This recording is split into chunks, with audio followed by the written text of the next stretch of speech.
Bienvenidos al canal de YouTube Voz y Cuento Arte al Narrar. Soy Emilce Brusa. Hoy te presento un nuevo video del curso Miradas al Universo de la Oralidad de la Escuela de Narración Oral Voz y Cuento. He decidido compartirlos con todos ustedes con motivo del festejo del primer año del canal. Cada viernes a las 17 horas de Argentina, te estaré compartiendo el estreno de cada uno de los videos que conforman el curso online personalizado y a tu ritmo de mi escuela. Activa la campanita y suscríbete para no perderte este regalo. Bueno, y seguimos en el quinto bloque. Mirar bien todos los elementos expresivos que todos llevamos siempre encima. Porque un cuentacuento no es solamente aprender la historia, sino conocer todas las herramientas que tenemos para embellecer y enriquecer nuestra historia. Ya les dije que los cuentos no se estudian de memoria, ¿se acuerdan? Que hay técnicas. Bueno, en este quinto bloque vamos a indagar en esto, en las herramientas y en cómo apropiarnos de estas historias sin estudiarlas de memoria con las técnicas. Y me voy a centrar primeramente en las herramientas del narrador. Una de las primeras herramientas es el cuerpo. El narrador, cuando ya se pone adelante de un público o de una clase, ya el cuerpo está contando. Acuérdense de Ana María Bobo, cuando les hice observar ese video, ¿no? De cómo ella se para frente a la historia, frente al público para contar su relato. Bueno, el cuerpo ya muestra.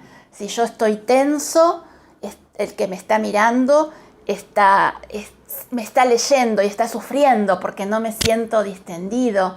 Si yo me pongo, si estoy contando para niños, que hay mucha gente que se disfraza, van a esperar que llegue el payaso y no un cuentacuentos. Bueno, el cuerpo tiene que estar predispuesto, descansado, relajado, para demostrar que vamos a disfrutar contando esta historia, ¿no? La vestimenta también, que sea sobria o que tenga algo que ver con la historia. Si es un cuento de brujas y estamos contando para niños, me puedo poner un gorro, pero cuando termino lo saco y sigo siendo el narrador, porque el narrador no es un actor, es uno con la palabra, no hay disfraz. Entonces, por eso el cuerpo tiene que estar con todos nuestros defectos y nuestras virtudes. Si tenemos rollitos, estarán ahí. Si estamos arrugados, estarán ahí las arrugas. Es parte de nosotros, porque no podemos disimular, si no seríamos actores, ¿no es cierto? Entonces, bueno, relajar el cuerpo, estar distendido, pararnos en un lugar y no estar moviéndonos, porque eso también distrae un montón al que nos está viendo. Plantarnos para contar, ¿no es cierto? Después habrá movimientos que vamos a seguir indagando en las herramientas, pero el cuerpo tiene que estar a disposición de la historia. Otra de las herramientas es la memoria, pero la memoria para acordarme del cuento, de esas imágenes que ya armé, como vinimos viendo en el transcurso del curso, ¿no es cierto? Esa memoria de saber cómo empieza, cómo sigue, cómo termina. Esa memoria para saber la palabra o frase que me tengo que estudiar sí o sí de memoria porque tiene importancia en el cuento, pero no el texto palabra por palabra, sino a través de las acciones, de lo que voy contando, de ver la historia para que lo pueda ver el otro y la pueda poner en palabras, ¿no es cierto? Todo lo que estuvimos trabajando tiene este sentido para poner ahora consciente a la hora de llegar a los textos. Entonces, la memoria es importante para eso. Y también la memoria es importante para cuando me olvidé algo que era importante para llegar al final, puedo recuperar. Me olvidé de decirles, no les dije tal cosa y lo agrego. Me acuerdo, la memoria sirve para eso, de que me olvidé algo importante que si no, no tiene sentido el final del cuento, para retomar.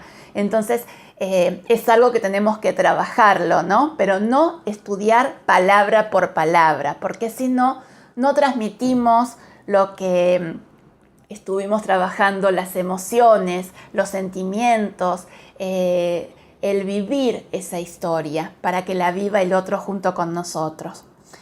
La tercera herramienta, yo le pongo número, pero no hay un número, se pueden mezclar, es la palabra. ¿Qué es lo que va a decir esa historia?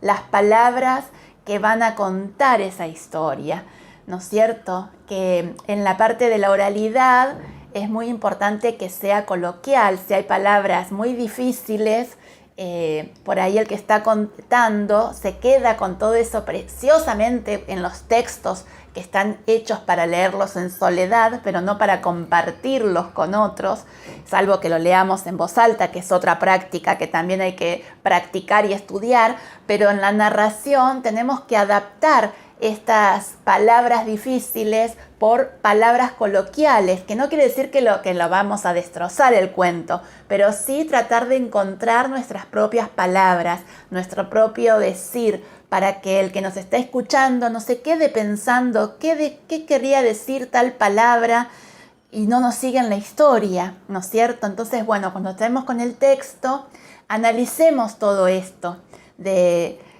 tener en cuenta el cuerpo, la memoria, ¿para qué la memoria? La palabra, si algunas palabras las tengo que cambiar o no, o las tengo que dejar y estudiármelas de memoria para que conozcan el autor o que sepan de quién es ese cuento sin decirlo hasta el final, ya la gente descubre qué cuento estamos contando, ¿no es cierto? Otra de las herramientas es el gesto, que el gesto tenemos que tener cuidado de no ser redundantes. Si estamos diciendo lo mismo que la palabra, estamos haciendo redundantes. Tenemos que también ser conscientes de que un gesto nos puede ilustrar lo que estamos diciendo. No necesitamos la palabra, ¿no es cierto? Eran 3 hermanos. 1, 2 y 3. Y ya estoy dando información de que era uno grande, uno mediano y uno pequeño. No tengo que decirlo en palabras, ¿no es cierto? O el gesto cuando estoy señalando algo. Por allá llegaba el caballero que subía las escalinatas para darle la mano a la princesa y besársela. Lo puedo decir así. O puedo decir lo mismo. El caballero vino caminando, subió las escaleras y le dijo: te amo. Estoy con el gesto contando, también sin palabras, pero cuento. O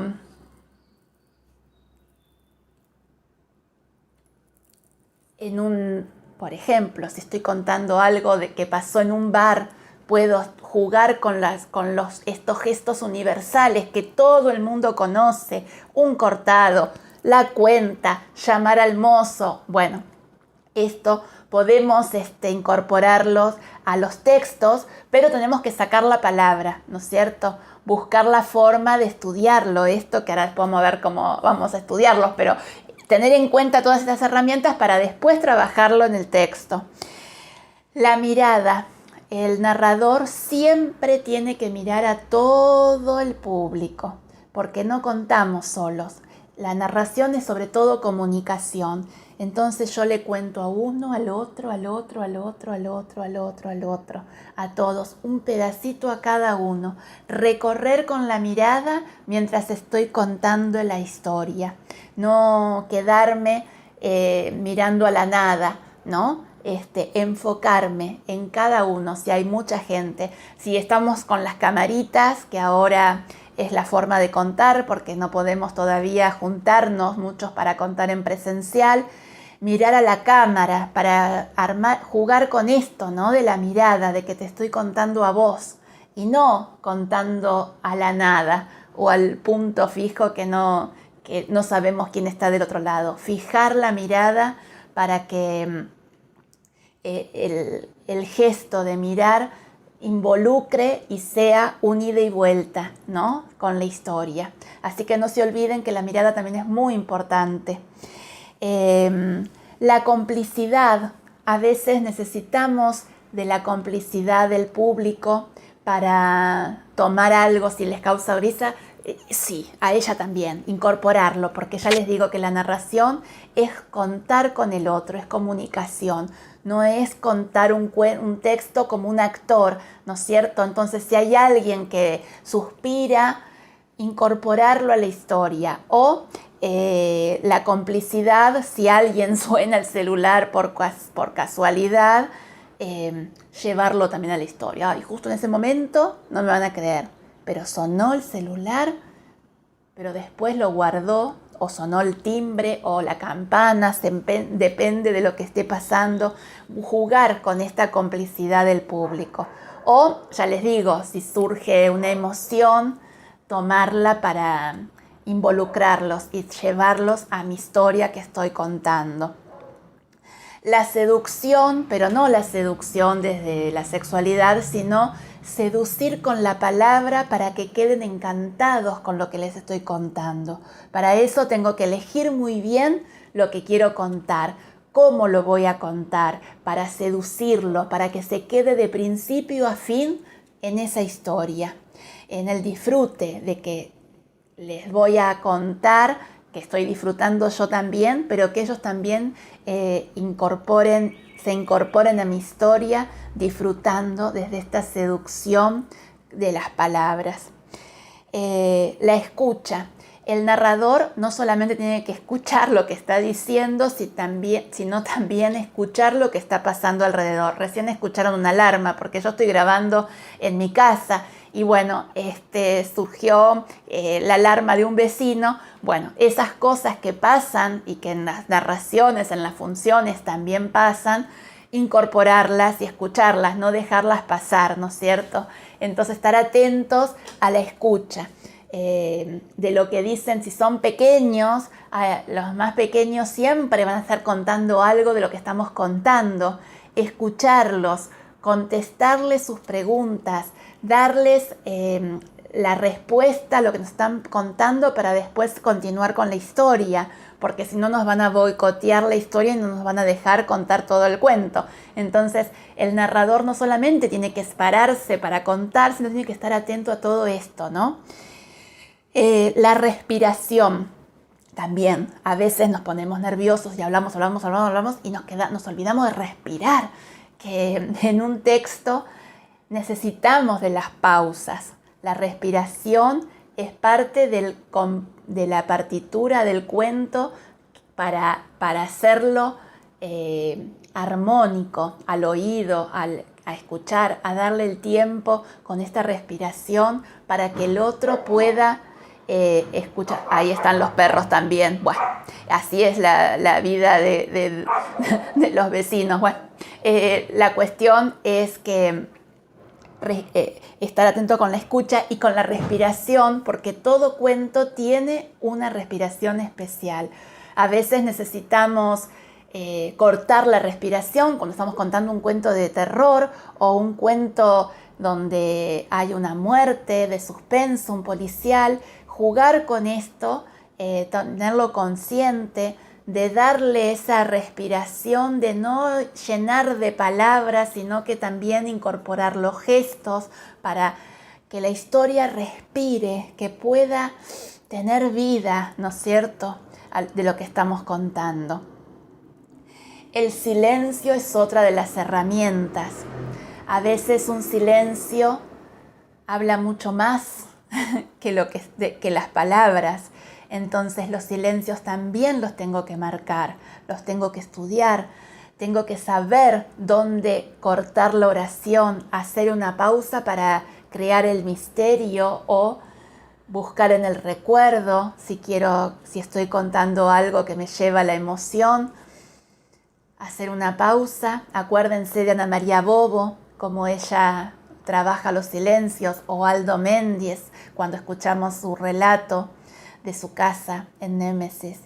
Bueno, vuelvan a esos videos para escuchar y ver cómo trabajan los silencios, porque también viendo a otros podemos aprender, ¿no es cierto? Que no quiere decir copiar exactamente, porque cada uno va a tener que buscar su propio narrador, pero sí me va a dar indicios de cómo trabajar estos elementos, cómo trabajan otros narradores estos elementos para que nosotros podamos incorporarlos en nuestros relatos, en nuestros cuentos.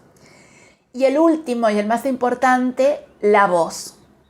La voz del narrador es fundamental, que es única, inigualable. Ninguna voz es igual a la otra, como ningún narrador es igual al otro, porque cada narrador y cada voz es muy particular. Entonces, amigarse, escucharse para conocer su voz, jugar, ya vamos a ir viendo distintas formas de decir las cosas, buscando los distintos tonos. Hay mucho que podemos hacer con la voz. Darle un tono de si habla un niño, un viejo, incorporar todo adelantar esto de que les decía, las descripciones, con la velocidad que nos podemos contar con la voz. Bueno, todo lo que podamos incorporar para que se escuche bien, modular sobre todo, para que se entienda cada palabra que contamos, que decimos, la intensidad, si estamos a un público que está alejado, bueno, hablar más alto pero no gritando, o incorporar el micrófono, pero la voz es muy importante también a la hora de contar los cuentos. Bueno, hasta aquí todas las herramientas que yo le puse un orden, pero ustedes pueden incorporarlas. Primero, uno en importancia, no es que tenga esa numeración, sino que yo para contárselos, pero ustedes pueden tomar y ejercitar cada una para hacerla consciente después en la historia que van a contar más adelante. Hasta aquí llegamos hoy. Espero leer tus comentarios y preguntas. Por si tenés alguna duda, me encantará escribirte contestándotelas. Déjamelas en la cajita de información. Allí también te voy a dejar el link con el formulario de inscripción por si querés hacer el curso completo. Está en precio de promoción, así que aprovechalo, si te interesa, claro. También déjame un like y compartí este video entre tus contactos. Así me estarás ayudando a seguir creciendo y creando nuevos videos para vos. Nos encontramos el viernes que viene entre cuento y cuento. Gracias.